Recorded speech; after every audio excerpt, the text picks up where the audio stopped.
Il a payé pour les papiers de l'amant de sa femme. Il a payé et il a fait toutes les démarches pour faire venir l'amant de sa femme au Canada. Un jour, le monsieur a quitté le travail un peu plus tôt. Il arrive et il entend des gémissements. Il connaît la voix de sa femme. Il a reconnu la voix de sa femme. Les enfants étaient à l'école. Donc voilà. Il ouvre la porte. Il essaie d'ouvrir la porte est barrée. Il a cassé la porte parce qu'il reconnaît. Alors il casse la porte. Il rentre. Il trouve sa femme nue avec le drap. Et le monsieur aussi de l'autre côté aussi avec un morceau de drap. Le cousin et la femme. Bienvenue sur Gourmand TV, ici on parle de déception amoureuse et des histoires de couple. Si tu es nouveau sur la chaîne, je t'invite à t'abonner et surtout d'activer la cloche de notification pour ne manquer aucune des prochaines publications. On publie 2 histoires par semaine, le lundi et le jeudi, ici même sur YouTube à partir de 20 h. Et on a également une session en direct sur TikTok tous les samedis à partir de 20 h où les gens viennent raconter leurs histoires en direct. Alors si toi également tu as une histoire que tu souhaites partager, que ce soit la tienne ou celle d'une personne que tu connais, envoie-la en note vocale au numéro WhatsApp qui s'affiche à l'écran et on va la jouer ici sur YouTube, sur Facebook et sur TikTok. Pour ceux d'entre vous qui aimeraient que leurs histoires soient diffusées de manière anonyme, ne vous inquiétez surtout pas, vous n'avez qu'à le préciser avant et votre voix sera modifiée de sorte que personne ne puisse vous reconnaître à travers elle. Et de grâce les amis, laissez toujours un commentaire à la fin de l'histoire car ça permet d'encourager les narrateurs, de référencer la chaîne et de faire grandir la communauté. Alors sans plus tarder, on va écouter l'histoire d'aujourd'hui.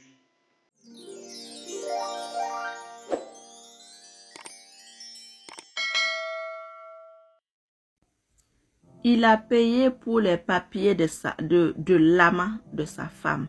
Il a payé et il a fait toutes les démarches pour faire venir l'amant de sa femme au Canada. Je vous explique.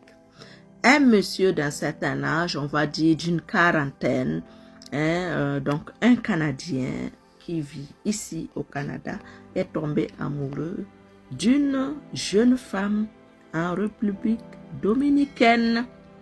Donc, du coup, l'amour étant fort et tout, il a demandé un mariage, il a épousé, il a parrainé, il a fait venir, ils vivent ici ensemble au Canada. Ils vivaient ici parce que c'est une histoire.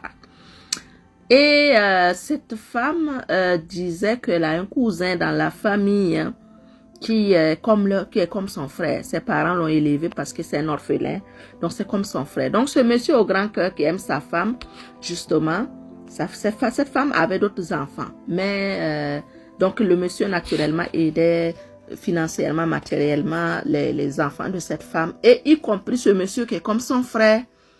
Et donc, vous savez que quand tu parraines quelqu'un, tu as parrainé tous ses enfants mineurs.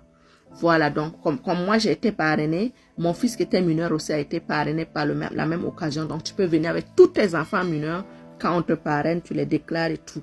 Donc c'est comme ça que le monsieur a fait venir les enfants et de cette dame. Et cette dame disait toujours, oh, j'aimerais ça que mon cousin vienne étudier ici au Canada parce que c'est pas simple, c'est pas facile là-bas et tout. Donc le monsieur donnait tout le temps de l'argent à sa femme pour envoyer à son cousin pour l'aider. Et finalement, vu que ça c'était une habitude, maintenant c'est lui qui envoyait directement au cousin. Et il a aidé donc pendant des années à monter son dossier pour venir étudier ici. Il lui a aidé pendant des années, il lui a envoyé de l'argent, des vêtements et tout. Il lui a fait partie dans une grande école pour avoir des grands diplômes pour justement être éligible à venir étudier ici au Canada. Il a fait ses papiers, tout. Et avant que le monsieur vienne ici, parce que le Canadien et sa femme partaient toujours en République dominicaine pour voir les parents. Donc quand ils partent, ils ramènent des cadeaux pour toute la famille, compris pour le cousin en question. Et donc souvent, ils voyaient souvent le cousin et puis sa femme discuter. Lui c'est normal, c'est sa femme, puis son cousin, il n'y a pas de problème et tout. Donc quand il revient, il dit, ah oui, il m'a raconté qu'il avait tel problème. Et le monsieur sort l'argent, il donne, va régler le problème de ton cousin que tu aimes bien. Donc c'est mon cousin aussi. Donc quand elle est venue ici maintenant, ils sont revenus et puis le cousin est venu finalement grâce à l'aide financière et l'aide papéraciale. Le cousin est venu aussi au Canada s'installer avec eux dans la même maison. Donc, un jour, le monsieur a quitté le travail un peu plus tôt. Il arrive et il entend des gémissements. Il connaît la voix de sa femme. Il a reconnu la voix de sa femme. Les enfants étaient à l'école. Donc, voilà. Il ouvre la porte. Il essaie d'ouvrir, la porte est barrée. Il a cassé la porte parce qu'il reconnaît. Alors, il casse la porte. Il rentre, il trouve sa femme nue avec avec le drap. Et le monsieur aussi de l'autre côté, aussi avec un morceau de drap. Le cousin et la femme. Le cousin et la femme. Le monsieur, il pique une colère noire. Mais il se retient de commettre l'irréparable. Il sort sur le coup. Il prend sa voiture. Toutes les idées lui traversent. Il trouve la force de rester dans un stationnement à un moment donné pour se calmer. Il a repris ses esprits. Il appelle sa femme au téléphone. Est-ce que chez vous, vous couchez avec vos cousins?